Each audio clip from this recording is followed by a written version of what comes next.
Foire agricole Suisse Bio combinée au Salon du vin Suisse Bio, l'occasion de parler transmission, tradition, mais aussi du futur de l'agriculture. Immersion avec Selim Zigani et Stéphanie Casara.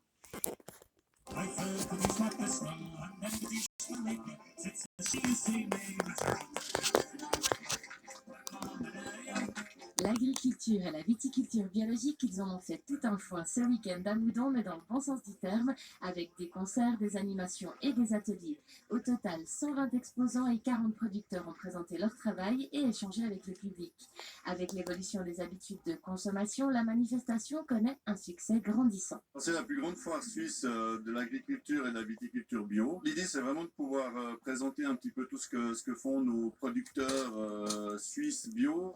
Ici, on est sur le grand marché, il y a une centaine de stands qui sont tous des producteurs laitiers, ça peut être des producteurs, il y a des plantons, ça peut être tout ce qui touche à l'agriculture en général.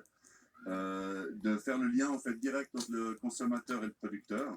Et c'est aussi l'occasion de faire une grande foire, une grande fête en fait, pour que les gens puissent se rencontrer plus facilement.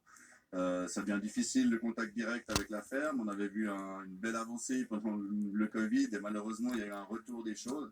Et là, les gens, on voit qu'ils viennent rencontrer vraiment tous ces producteurs locaux. Pour sa 6e édition, la foire consacrée à l'agriculture et à la viticulture biologique a choisi de bâtir un pont entre les producteurs et les consommateurs, mais aussi entre les générations. Cette année, le thème, c'est la place aux jeunes, en fait. Donc, la terre aux jeunes, c'est le nom du thème. L'idée, c'est de pouvoir aider ces jeunes qui veulent se lancer dans l'agriculture, qui font des filières de formation et qui s'intéressent à reprendre une exploitation. Alors, ils vont au bout de leur formation et une fois au bout de leur formation, ils ont beaucoup de peine à trouver des fermes à reprendre puisque souvent les petits domaines qui se remettent aujourd'hui sont rachetés par de plus grands domaines pour encore s'agrandir et ça enlève la place malheureusement à ces jeunes qui veulent se lancer et donner un peu plus de variété à ce qu'on propose comme produit sur nos terres agricoles. Et l'idée, c'est vraiment de mettre en lien sur ce site pendant ces 2 jours toute la filière de la formation jusqu'aux producteurs, jusqu'aux gens qui veulent éventuellement remettre des fermes. C'est de les aider en fait à trouver des solutions une fois que leur formation est terminée. En plus d'aider les graines d'agriculteurs à s'implanter et ainsi rentrer dans un cercle vertueux, BioVo organise d'autres activités. Prochain rendez-vous le 21 août à Lausanne pour le festival Vin Nature.